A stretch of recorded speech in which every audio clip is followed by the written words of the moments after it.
설거지의 원래 표준말이 설걷다 였다는 것을 아시나요? 가루약은 말약, 양파는 둥근 파,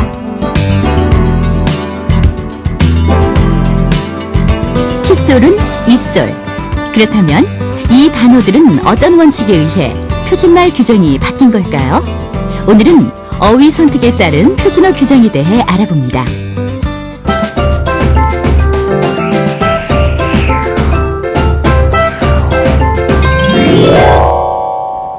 안녕하십니까. 국어 맞춤법 교실의 박동근입니다.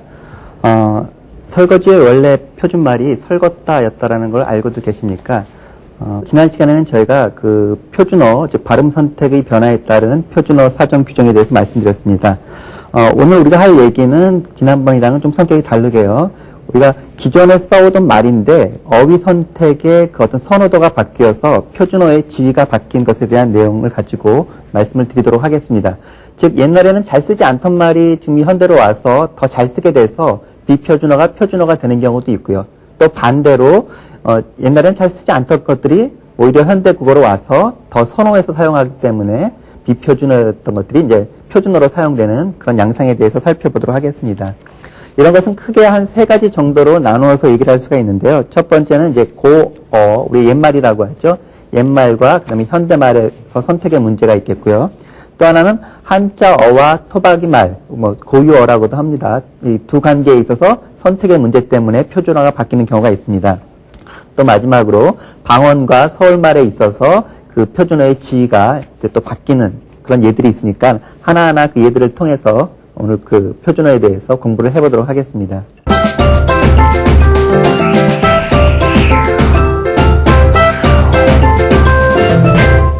첫 번째 고어와 새말이라는 부분인데요. 당연히 고어가 비표준어가 되겠고, 이제 새말, 신조어라고도 우리가 얘기를 하는데, 이제 신조어가 고어를 몰아내고 표준어의 지위를 갖게 되는 경우라고 할 수 있습니다.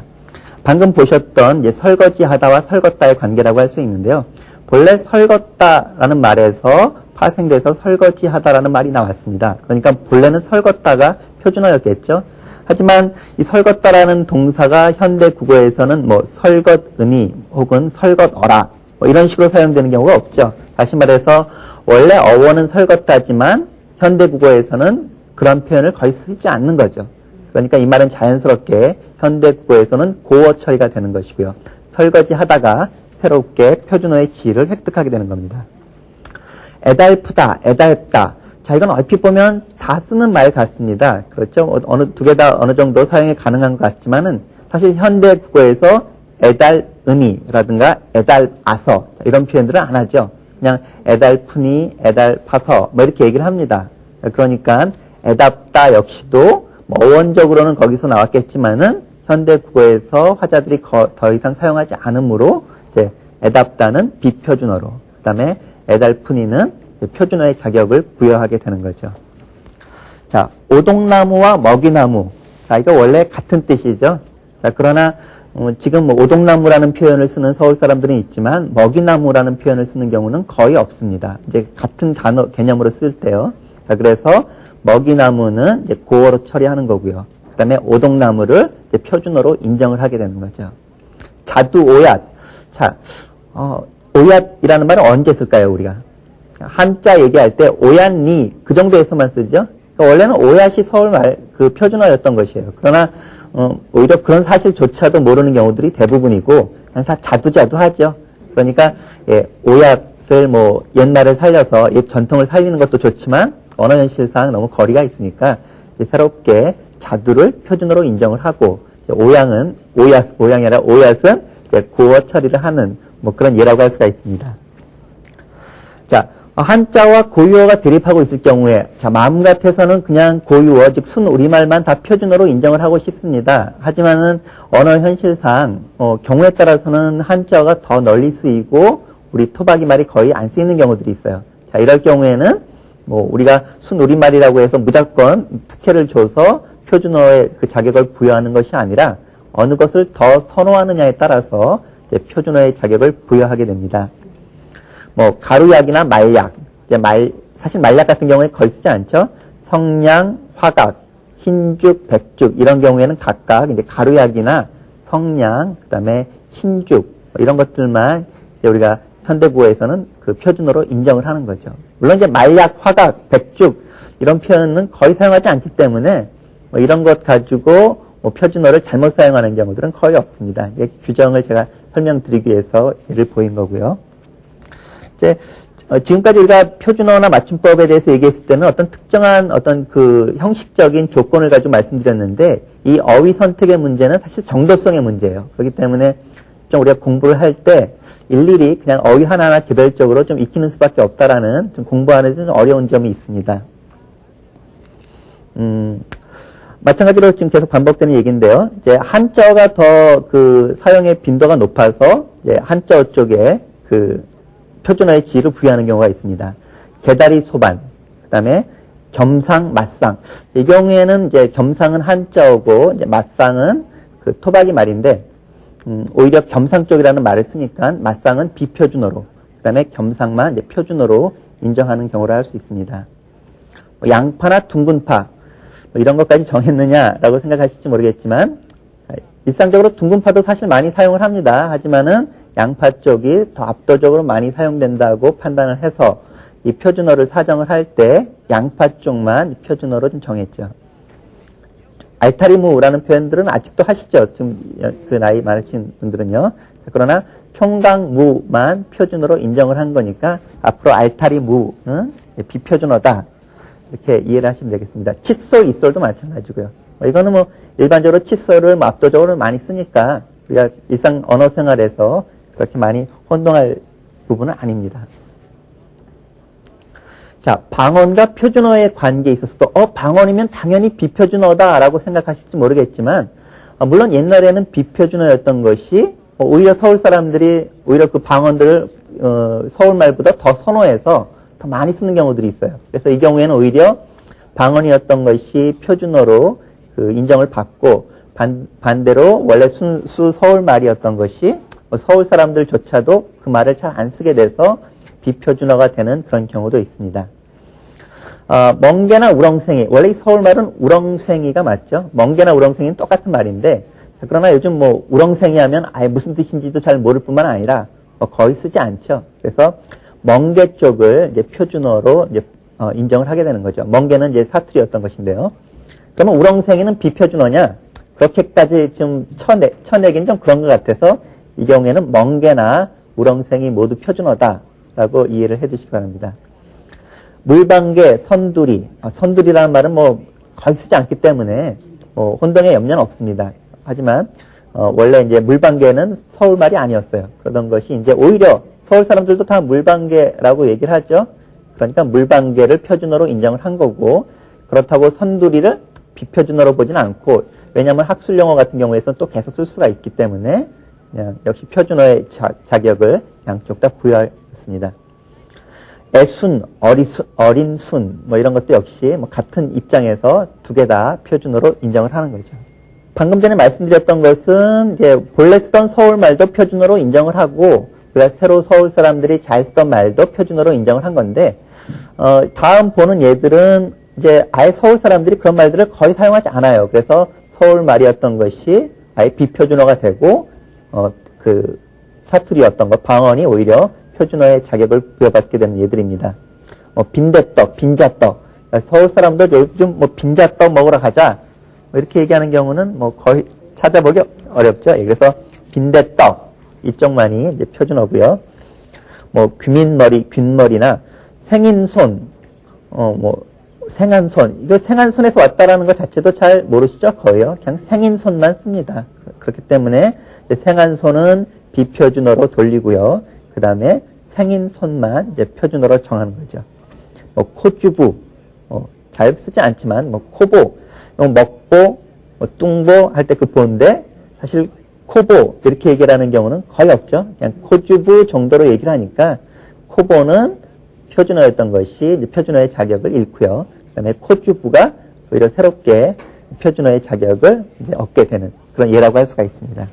1988년에 그 표준어가 새롭게 제정되면서 그 아주 특징적인 부분이 뭐냐면 복수 표준어와 단수 표준어를 두 가지로 나누어서 정했다라는 점입니다. 원래 표준어라는 것은 그 비슷한 개념의 단어가 몇 가지가 있을 때 그 중에 하나만 우리가 그 공식적인 언어로 선택하는 건데요. 만약 두 가지 어형이 비슷하게 사용된다. 다시 말해서 한쪽만 일반적으로 표준어다라고 인정하기 좀 어려운 경우들이 있습니다. 그래서 그런 경우 때문에 이걸 한쪽을 비표준어로 설정하기에는 두 단어 혹은 그 이상의 단어가 사용 씀씀이가 거의 비슷해서 양쪽 다 표준어로 인정하는 그런 그 범주가 바로 복수 표준어라는 거죠. 자, 먼저 한번 그 내용들을 한번 살펴보면은요. 비슷한 발음의 몇 형태 가운데 한쪽이 널리 쓰이는 경우. 이 경우엔 당연히 한쪽만 표준어로 인정을 하면 되겠죠. 우리가 이제 특별히 주의해야 될 부분입니다. 그래서 우두커니나 우두머니. 우리가 압도적으로 우두커니 쪽을 많이 쓰니까 우두커니만 이제 표준어로 정한 거고요. 저거 상당히 우리가 발음이 아주 비슷하기 때문에 상당히 많이 혼동들 하는 건데요. 봉숭아, 봉숭화, 봉선화. 비슷비슷하죠. 이 경우에는 발음이 비슷한데 한쪽으로 많이 쓰여요. 어느 쪽으로 많이 쓰이냐면 봉숭아 쪽으로 많이 쓰이기 때문에 봉숭아만 표준어고 봉숭화. 발음이 아주 비슷해서 우리가 혼동하기 쉬운데 이것은 비표준어입니다. 다만 그와 또 비슷한 봉선화도 있어요. 이것은 표준어다라고 이해를 해두시고요. 이건 우리가 일상생활에서 표준 발음을 제대로 못해서 많이 틀리는 경우인데요. 천장과 천정. 천장이 높다, 천정이 높다. 우리가 일상생활에서 두 개 많이 혼동해서 사용하는 말인데 천장이 맞다라고 기억을 해두시기 바랍니다. 이거는 정말 개인에 따라 어떤 사람들은 천장을 많이 쓰고 어떤 사람은 습관적으로 천정을 많이 쓰기 때문에 이것이 절대적으로 왜 천장이 맞다, 천정이 맞다 이렇게 얘기하기는 좀 어려운 부분입니다. 다만 여러 조사를 통해서 서울 사람들이 천장 쪽을 더 많이 선호해서 쓴다라고 판단했기 때문에 천장 쪽을 표준어로 정하게 되는 거죠. 그 88년도에 그 표준어가 바뀌면서 많은 사람들을 좀 헷갈리게 했던 부분이 바로 이 부분입니다. 씁니다냐, 읍니다냐.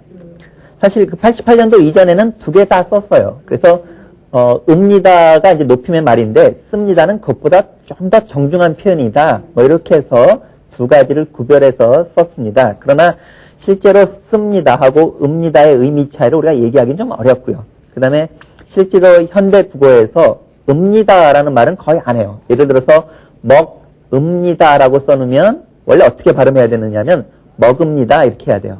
그런데 우리는 먹읍니다라고 써놓고도 다 어떻게 발음했느냐? 그냥 먹습니다 그렇게 했죠. 그러니까 읍니다라는 그 어용 자체를 구태여 우리가 인정할 필요가 없어진 거죠. 현대 국어에서요. 그래서 씁니다와 읍니다 가운데 읍니다를 버리고 씁니다만 이제 표준어로 정한 겁니다.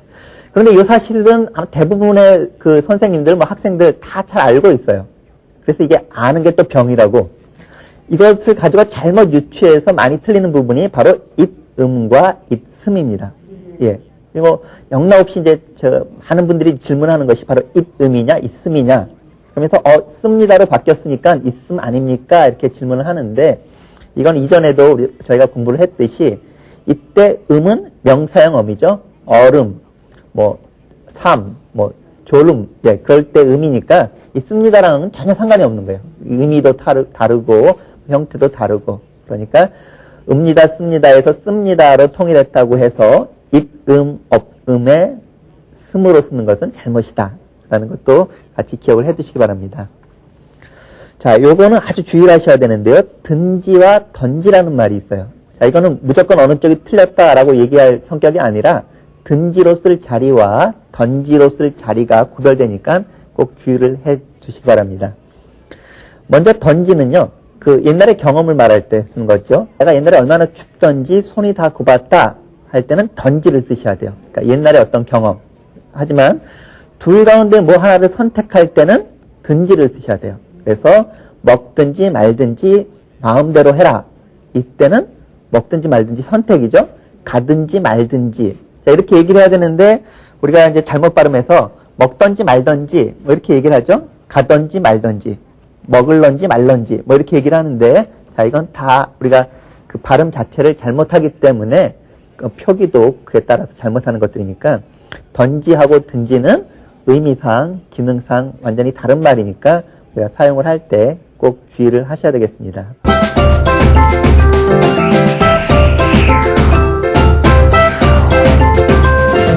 복수표준어라는 것을 인정한다고 말씀드렸죠. 사실 복수표준어는 어떻게 보면 공부 안 하셔도 되는 부분이에요. 왜?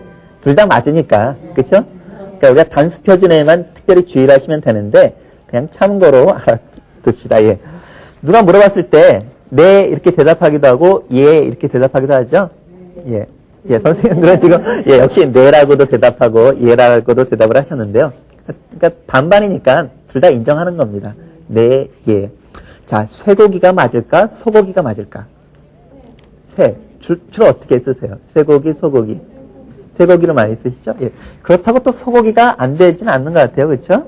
예, 원래는 소의 고기가 축약됐으니까 어법으로 따지면 쇠고기가 맞습니다. 그래서 그렇게 써오는 것이 표준어였지만, 예를 들어서 닭의 고기라든가 이것도 전혀 불가능하진 않죠. 그러니까 소의 고기 이런 것도 다 가능하기 때문에 우리가 쇠고기 혹은 소고기를 다 인정하기로 했습니다. 소머리, 이때는 쇠머리보다는 그게 좀 더 자연스러운 것 같고요. 쇠뼈보다는 소뼈가 좀 자연스러운 것 같죠. 그래서 소나 쇠를 다 이제 복수표준으로 인정을 한 거죠. 우리말은 그 약간의 그 자음과 모음의 변화를 줘서 그 어감, 그러니까 말맛을 아주 감칠나게 아주 미묘하게 그 차이를 내면서 의미 차이를 내는 그런 특성을 가진 언어입니다. 그래서 예를 들어서 고가나 꽃가 혹은 구린내나 푸린내 그건 좀 느낌이 다르죠. 그래서 원래는 이 한쪽만이 표준어였던 것을 그냥 다 약간의 말맛을 달리해서 그 맛을 감칠나게 하기 때문에 두 개 다 이제 표준어로 인정한 겁니다. 꺼림하다나 깨름하다, 나부랭이, 너부랭이, 예, 이런 것들, 너부렁이 이런 것들은 현재 다 복수 표준어로 인정하고 있다는 점.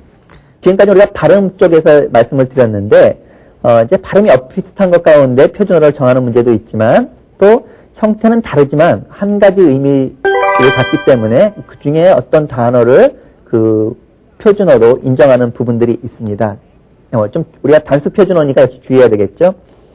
뭐뭐와 개끔, 뭐뭐와 개실이, 뭐뭐와 개실이 우리가 좀 얘기를 하지만 비표준어고요. 개끔만 표준어고요.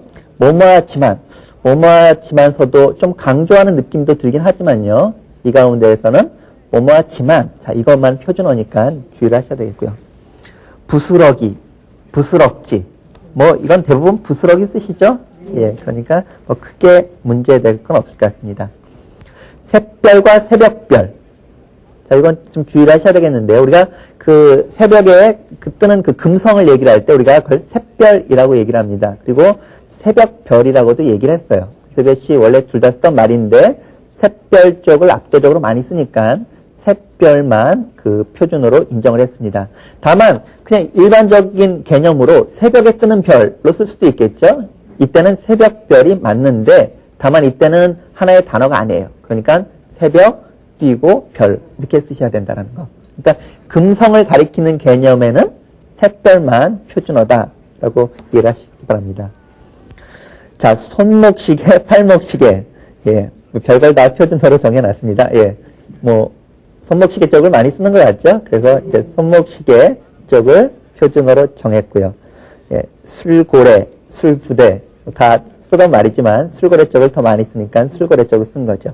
이건 아주 주의하셔야 되는데요. 안절부절 못하다라는 말이 맞느냐, 안절부절이 맞느냐라는 부분인데요. 원래 안절부절이라는 말 자체가 이러지도 저러지도 못하다라는 뜻이에요. 그러니까 거기에 안절부절에 또 못하다라는 뜻이 붙으면 이중부정이 되니까 오히려 긍정의 표현이 될 수가 있겠죠. 사실 논리적으로는 그런데 실제 우리가 안절부절 못하다 이렇게 표현 안 하죠. 그냥 안절부절 못하다라고 표현을 하기 때문에 안절부절 못하다가 그 표준어가 된 거고요. 그 다음에 안절부절하다는 비표준어로 인정을 했습니다. 요것과 이제 비슷한 것이 있는데 예를 들어서 칠칠 맞다. 너 이렇게 칠칠 맞아. 남을 핀잔할 때 그렇게 하죠. 칠칠 맞다. 이거는 칭찬이 아니죠? 근데 칭찬이죠. 원래 칠칠 맞다라는 말은 깔끔하다, 깨끗하다 그런 뜻이에요. 그러면 제대로 남을 욕하려면 어떻게 해야 되죠? 예, 칠칠맞이 못하다 이렇게 해야 되겠죠. 예. 예. 저는 어떻습니까? 저는 좀 칠칠 맞은 것 같나요? 예. 그럼 어쨌든 예, 칠칠 맞다는 표현은 좀 어색하네요. 예. 알사탕, 구슬사탕 뭐 그게 그거지만 알사탕이 표준어고요. 뭉딸사탕이라는 말도 비표준어입니다. 예. 그 다음에 역시 복수 표준어인데 한 가지 의미를 나타내는 형태가 몇 가지 여러 가지 쓰일 때, 그러니까 동등하게 쓰일 때는 역시 복수 표준어로 인정을 했습니다. 복수 표준어로 인정할 때는 둘 다 표준어니까 그렇게 크게 주의하실 필요는 없지만은 우리가 이런 어휘들 가엾다 지난번에 말씀드렸죠. 감감무소식하고 감감소식은 이건 또 둘 다 표준어예요. 안절부절 못하다랑 좀 오히려 반대죠. 그다음에 넝쿨, 덩굴 요것만 표준어고 덩쿨은 또 비표준어니까 이건 좀 그 발음이 비슷하니까 좀 주의를 하셔야 될 것 같습니다. 들락거리다, 들랑거리다 이것도 역시 마찬가지로 둘 다 복수 표준어니까 그냥 부담 없이 아까 말씀드렸듯이 취향대로 쓰시면 되겠습니다. 그러나 취향대로 쓰신다고 해도 어떤 글을 쓴다던가 할 때는 일괄적으로 한쪽만 쓰셔야 되겠죠. 앞에서는 넝쿨 그러다 뒤쯤 가서 덩굴 이러면은 좀 곤란하겠죠. 예, 그래서 일괄적으로만 쓰시면 됩니다. 자, 뜨리다, 트리다. 이건 많이 좀 잘못 알고 계신 분들이 많은데요. 깨뜨리다가 맞느냐, 혹은 깨트리다가 맞느냐. 자, 어떻게 쓰세요? 평소에 자연스럽게 깨트리다 이렇게 쓰십니까? 깨뜨리다, 뜨리다. 예. 본래 이제 표준어는 이 가운데 깨뜨리다만 표준어였어요. 그런데 지금 선생님들 말씀하시는 것처럼 그냥 일반 서울 화자들도 깨뜨리다 이렇게 많이 쓰는 것 같습니다. 그래서 구태여 뜨리다 쪽만 표준어로 인정할 그럴 이제 근거가 미약해진 거죠. 그래서 그냥 뜨리다도 맞고 트리다도 맞는 복수 표준어로 인정을 했습니다. 마찬가지로 떨어뜨리다, 떨어뜨리다 다 이제 표준어인 거죠. 부담 없이 쓰시면 됩니다. 자, 마찬가지로 이제 거리다, 대다도 마찬가지인데요. 우리말의 의성어, 의태어에다 거리다나 대다를 붙여서 동사를 만드는 경우들이 있습니다. 뒤뚱뒤뚱에 뒤뚱거리다를 만들거나 반짝반짝에 반짝거리다를 붙여서 동사를 만드는 것들이죠. 본래는 거리다 쪽만 이것도 역시 표준어였어요. 그 다음에 대다가 붙는 것은 일괄적으로 비표준어로 처리했던 것인데 사실 뒤뚱거리다나 뒤뚱대다 의미 차이가 뭐냐? 뭔가 좀 다른 느낌이 들긴 하지만 정확히 뭐다라고 말하기 어려울 만큼 거리다와 대다의 의미 차이가 거의 없어요. 그래서 이 둘 다 현재 복수 표준어로 인정을 하고 있습니다. 그러니까 의성어, 의태어에 거리다나 대다가 붙어서 동사가 될 경우 둘 다 표준어다라고 생각을 하시면 됩니다. 만큼, 많지 이것도 역시 조사인데 그냥 다 복수 표준어고요. 그 다음에 주의할 거 으세요, 가세요, 가셔요. 자, 이건 어느 게 표준어일까요?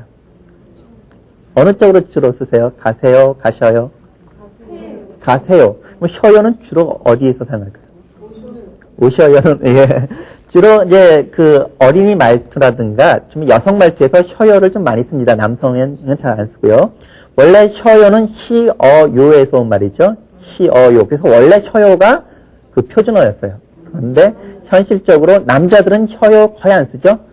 가셔요, 오셔요. 예, 좀 어색한데. 예, 그래서 언어 연실을 인정을 해서 세요 쪽을 표준어로 인정을 한 거고요. 그렇다고 셔요를 비표준어로 인정하지는 않고 두 개 다 이제 표준어로 인정한 겁니다. 보조개, 볼우물 역시 다 복수 표준어고요. 언덕바지, 언덕배기 역시 다 표준어인데 이때는 언덕배기로 잘못 쓰는 경우가 있는데 여기는 언덕배기라는 것 특별히 이제 주의를 해두시고요. 우레, 천둥 역시 다 복수 표준어입니다. 우레에서 주의할 거는 우레가 한자에서 온 걸로 잘못 알고 우레, 오이로 쓰는 경우들이 많은데 이것은 표준어보다 특히 이제 철자에 주의를 해서 써야 될 부분입니다. 고깃간이나 푸죽간 우리가 다 널리 쓰는 말이니까 요즘 학생들은 푸죽간보다는 사실 고깃간을 더 친숙하게 쓰지만 푸죽간 역시 우리가 계속 써오던 말로 둘 다 표준어다라는 것 주의를 하시기 바랍니다. 이외에 특히 이제 초등학교 학생들이 많이 틀리는 예들을 지금까지 설명 안 한 것 가운데 초등학교 학생들이 많이 틀리는 것들 제가 또 따로 뽑아서 여기 좀 예시를 해봤습니다. 학생들은 놓다 이렇게 얘기를 안 하고 느타 뭐 이렇게 말들을 많이 하거든요. 그래서 느타 쪽으로 많이 발음하는 경우가 있는데 이건 이제 표준 발음을 바로 잡아줘야 되겠고요. 되게 많다 강조의 표현으로 쓰는 그 말인데 되게 이렇게 쓰기도 하고요. 되게 많다 이렇게 또 쓰기도 하는데 좀 속된 표현에 가깝습니다. 뭐 속되다라고 하긴 좀 그렇지만요. 이때는 되게 쪽으로 바로 잡아줘야 되겠고요. 방귀, 방구. 자, 뭐 그 말이 그 말 같지만 이 중에 표준어는 방귀만 표준어입니다. 그 모음의 차이 때문에 그 잘못 쓰는 경우도 많습니다. 손을 베다, 손을 비다 이렇게 초등학교 학생들 많이 사용하거든요. 자, 이 경우에 역시 베다 쪽이 맞다라고 바로 잡아줘야 될 것 같습니다. 왜 비다 쪽으로 잠깐 발음하느냐 하면 베다 할 때는 입을 좀 많이 벌려야 되고요. 비다 할 때는 입을 조금만 벌려도 돼요. 그래서 그 발음의 경제성 원리 때문에 우리는 그 현대국어에서 자꾸만 입을 덜 벌리고 얘기하려는 경향이 있어요. 그러다 보니까 베다 이렇게 발음할 걸 비다. 특히 초등학교 학생들 그렇게 많이 합니다. 그러니까 읽기 교육하거나 특히 뭐 이 표기할 때 꼭 바로 잡아주시기 바랍니다. 빨간색이냐 빨강색이냐 뭐 그게 그거 같지만은 빨강 자체는 단독으로 얘기할 때 우리가 빨강색 이렇게 얘기를 하는 거고 빨강 이렇게 얘기를 하는 거고 그냥 색깔과 색이라는 말과 합쳐서 얘기할 때는 빨간색이 맞다라는 거. 어휘 선택에 따른 표준어 규정은 어떤 형식적인 기준에 의해서 결정할 수 있는 문제가 아닙니다. 다시 말해서 어휘 사용의 문제는 그 선호성의 문제죠. 그리고 정도성의 문제이기 때문에 어떤 절대적인 기준이 있는 것은 아닙니다. 그래서 우리가 이 어휘 선택의 그 공부는 우리가 어떻게 보면 어휘 개별적으로 일일이 하나하나 익히는 수밖에 없습니다. 그러니까 평소에 자신이 쓰고 있던 말이 비표준어라고 그 확인이 되면 그때 바로잡을 수 있도록 노력을 하고 평소 바른 어휘를 사용할 수 있도록 좀 노력을 해야 될 것 같습니다. 물론 그러기 위해서는 이제 신뢰할 만한 국어 사전을 자주 보는 그런 습관을 들이는 것도 아주 중요한 일이겠고요. 자, 다음 시간에는 표준어 지정에 관련된 마지막 문제로서요. 표준 발음법에 대한 공부를 하도록 하겠습니다. 고맙습니다.